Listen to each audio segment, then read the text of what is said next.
रातों को उठिए, रातों को फिल्में देखने की बजाय, रातों को फेसबुक पे लगाने की बजाय रात के आखिरी हिस्से में रोइए। हजरत मखदूम अशरफ जहांगीर सिमनानी हमारे मुर्शिद फरमाते हैं, रात के आखिरी हिस्से में जागने पर मुझे जो रूहानी तरक्की नसीब हुई है, किसी नफिल इबादत से वो तरक्की नसीब नहीं हुई है।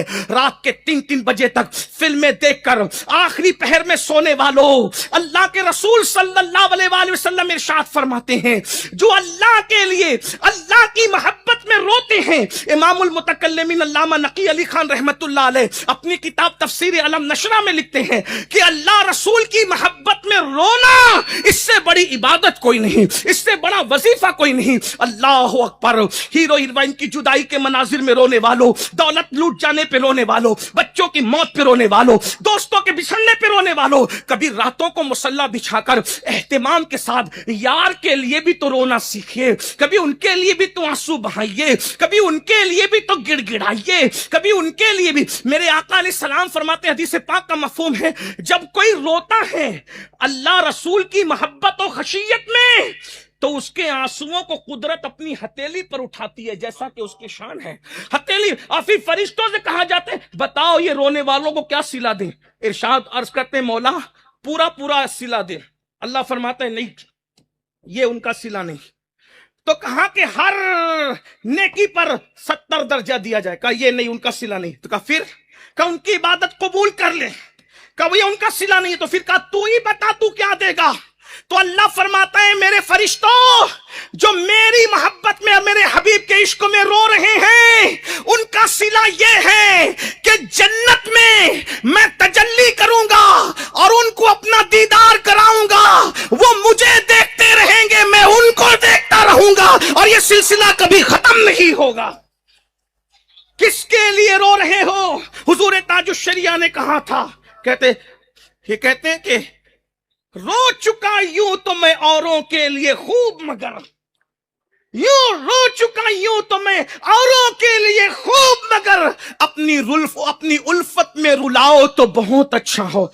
अरे ये बेवफा मक्कार दुनिया के पीछे क्या रो रहे हो? शहद दिखाए, जहर पिलाए, कातिल डाइन शौहर कुश, इस मुर्दार पे क्या ललचाया? दुनिया देखी भाली है। अगर रोना है तो हुजूर के लिए रो, नींद कुर्बान करना है तो हुजूर के लिए करो। उनके सिवा रजा कोई हामी नहीं जहां गुजरा करे पिसर पे, पितर को खबर न हो। जिक्र उनका करो, डंके उनके बजाओ, तस्करे उनके करो। बस 2 बातें इन पर अर्ज करूं, जब रूहानियत नसीब होती है तो जो काम अहले जिस्म नहीं करते वो रूहानियत वाले करते हैं। आपने सुना होगा, तफसील नहीं, सिर्फ इशारा दे के इख्तिताम की तरफ बढ़ रहा हूं ताकि वक्त पे मसर की अजान कर सकें। अल्लाह अकबर। आप जानते हैं खैबर के दरवाजे के मुतालिक आया है कि 70 लोग मिलकर उसको खसका न सके, जिसको 70 लोग मिलकर उठा न सके, खसका न सके, उसको एक हैदरे कर्रार ने उल्टे हाथ से, जिसको उल्टा हाथ कहा जाता है, उस हाथ से कैसे उखाड़ करके फेंका।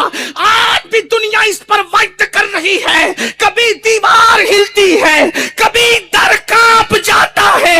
अली का नाम सुनकर अब भी खैबर कांप जाता है। अपने सीधे हाथ से नहीं, मौला हैदर कर्रार ने उल्टे हाथ से बाबे खैबर को उखाड़ कर फेंका था। वजह यह है कि उल्टी तरफ दिल होता है। ये काम अली ने बाजू की कुव्वत से नहीं बल्कि रूहानियत की कुव्वत से किया था।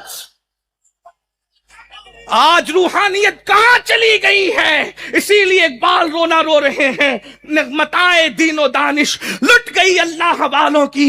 ये किस काफिर अदा का गमज़े खुरेज है साकी। वयुज़क्कीहिम की तफसीर में आता है, रसूलुल्लाह ने सहाबा के दिलों का तस्किया किया, उनकी रूह को पाकीज़ा किया, पवित्र किया, और उनको वनफ़ख़्तु फ़ी मिन रूही का अमली नमूना बना दिया। और उसमें जमात सहाबा में सबसे पावरफुल रूहानी ताकत वाला इंसान कौन है?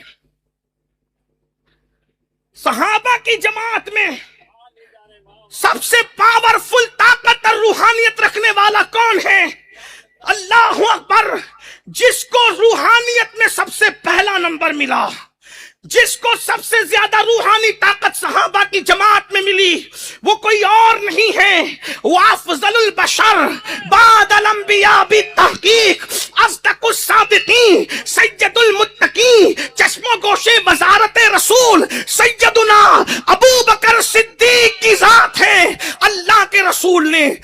उनको वो रूहानी ताकत अता की थी। और ये रूहानी ताकत कहां से मिली? क्या रूहानियत थी कि अगर सिद्दीक अकबर गुदड़ी पहन लें तो आसमान के मलाइका भी गुदड़ी पहन कर आते हैं। जरा गौर करें, हर आदमी उसकी नकल करता है जिससे वो इश्क करता है। ये समझाने के लिए कह रहा हूं, मिलाने के लिए नहीं। आखिर जिब्रील को सिद्दीक की गुदड़ी क्या पसंद आ गई? इसलिए कि यार की मोहब्बत में जो पहना जाए उसका रंग ही अलग हो। सिद्दीक ने अपनी मर्जी सुनी, और सिद्दीक का इश्क क्या था? हाय हाय, इश्क सिद्दीक क्या था? यही तो बात है।